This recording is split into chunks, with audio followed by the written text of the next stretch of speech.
Myself Seema Sheljanand. Welcome on my YouTube channel Sai Advance for Life Science. In this video I will discuss about concept map of population dispersion. Concept map इसलिए क्योंकि ये छोटा सा topic है।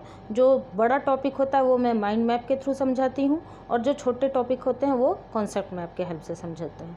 तो आइए देखते हैं concept map of population dispersion और पॉपुलेशन डिस्ट्रीब्यूशन। ये पॉपुलेशन डिस्ट्रीब्यूशन का introduction, random dispersion, uniform and clumped already मैंने शॉर्ट्स के फॉर्म में इंट्रोडक्शन के लिए आपको सिर्फ जानना है कि टर्म क्या है, उसके लिए शॉर्ट्स मैंने अपलोड कर दिया है अपने चैनल पे, आप वहाँ से भी देख सकते हैं। और ये है detail video. What is population dispersion? तो मैं पहले भी बता चुकी हूँ कि किसी भी टर्म को जानने से पहले उसका मीनिंग समझना होता है। पॉपुलेशन डिस्पर्जन क्या होता है? Spreading of population. Population dispersion को पॉपुलेशन डिस्ट्रीब्यूशन भी कहते हैं। ठीक है, spreading of population means population का फैलाव। डिनोशन की बात करें तो डिनोटेड बाय डेल्टा, और कैलकुलेशन की बात की जाए तो calculated by delta is equal to variance by mean, V by M. ठीक है, ये बहुत ही सिंपल सा फॉर्मूला है। प्रीवियस ईयर क्वेश्चन की बात करें तो देखिए 2013 के जून के सी सेक्शन में एक 4 नंबर वाले में आ चुका है और 2016 के जून के सी सेक्शन में भी आ चुका है। इसके बाद फिर मैं प्रीवियस ईयर क्वेश्चन भी आपको डील करूंगी। ठीक है, तो आइए देखते हैं तीनों के लिए क्या क्या होता है। रैंडम डिस्पर्जन के लिए डेल्टा इज इक्वल टू 1 होता है, variance approximately equal to M होता है और V by M is equal to 1 होता है। देखिए ये अगर सिर्फ इतना भी अगर आप याद रख लीजिएगा कि रैंडम के लिए डेल्टा इज इक्वल टू 1 होता है, यूनिफॉर्म के लिए डेल्टा इज लेस देन 1 होता है और क्लम्प्ड के लिए डेल्टा इज ग्रेटर देन 1 होता है, तो इससे भी आपका क्वेश्चन आराम से सॉल्व हो जाएगा। Numerical portions V by M वहाँ निकाल लीजिएगा और वी बाई एम की वैल्यू जो आएगी उससे हम बता देंगे कि हाँ ये रैंडम है या फिर यूनिफॉर्म है या फिर क्लम्प्ड है। ये मैं क्वेश्चन को सिंपल वे में आंसर करने का तरीका बता रही हूँ क्योंकि CSIR के बच्चे जनरली न्यूमेरिकल पोर्शन से भागते हैं, लेकिन कुछ ऐसे टॉपिक्स हैं जिनके न्यूमेरिकल्स उतने टफ नहीं होते हैं। ठीक है, तो जब क्वेश्चन आप देखेंगे खुद से तो आपको खुद ही समझ में आ जाएगा कि कितना सिंपल कैलकुलेशन है और आराम से आंसर निकल रहा है। तो ये रैंडम की बात हुई। यूनिफॉर्म डिस्पर्जन के लिए डेल्टा इज लेस देन 1 होता है और variance is less than mean होता है और V by M is less than 1 होता है। ठीक है, क्लम्प ये वी और एम की वैल्यू आपको क्वेश्चन में दी होती है। क्लम्प डिस्ट्रीब्यूशन के लिए delta is greater than 1, V is greater than M and V by M is less greater than 1 होता है क्लम्प्ड के लिए। आइए देखते हैं ये तीनों पॉपुलेशन है क्या या फिर तीनों डिस्पर्जन है क्या। रैंडम डिस्पर्जन और random distribution, R for random and R for rare. ये आपको रेयर पॉपुलेशन के लिए देखा जाता है। ठीक है, लैक ऑफ पैटर्न डिस्ट्रीब्यूशन, इस तरह के रैंडम में डिस्ट्रीब्यूशन में या फिर रैंडम डिस्पर्जन में आपको पैटर्न फिक्स नहीं होता है। ठीक है, position of one individual is unrelated to the position of its neighbours, means इसके जो पड़ोस वाले पर्सन होते हैं या फिर पॉपुलेशन होते हैं वो फिक्स डिस्टेंस पे नहीं पाए जाते हैं, वो रैंडमली कहीं भी पाए जाते हैं।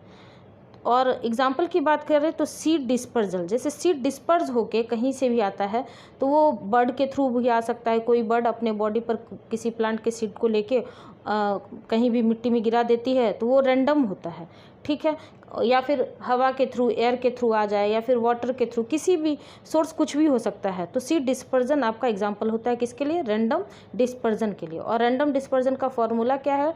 इसके लिए आपको डेल्टा इज इक्वल टू 1 होता है ये, and V is approximately equal to M होता है and variance by mean is equal to 1 होता है। ये तो मैंने पहले ही आपको बता दिया।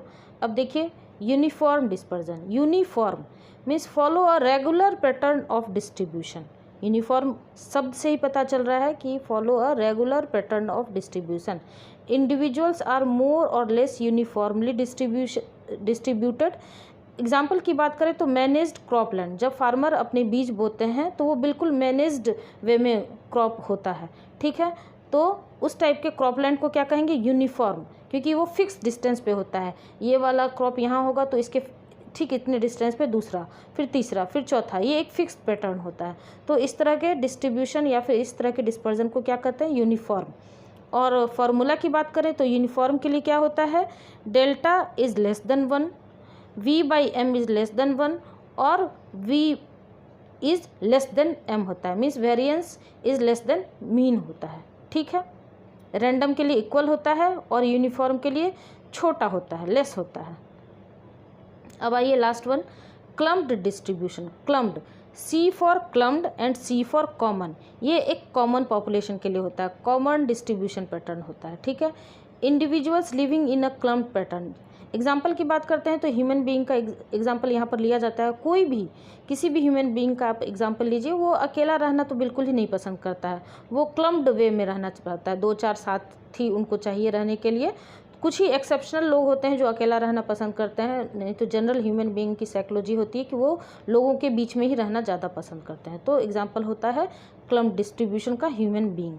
और फार्मूला की बात की जाए तो इसमें डेल्टा इज़ ग्रेटर देन 1 होता है, V/M इज़ ग्रेटर देन 1 होता है और variance is greater than M होता है। अभी तक जो क्वेश्चन आए हैं वो इसी तीनों फार्मूले से आए हैं। आप एक बार पहले इस कॉन्सेप्ट मैप को सुनने के बाद प्रीवियस ईयर क्वेश्चन पे जाइएगा। 2013 जून के C सेक्शन में आया है और 2016 जून के C सेक्शन में आया है, दोनों 4-4 नंबर वाले में है।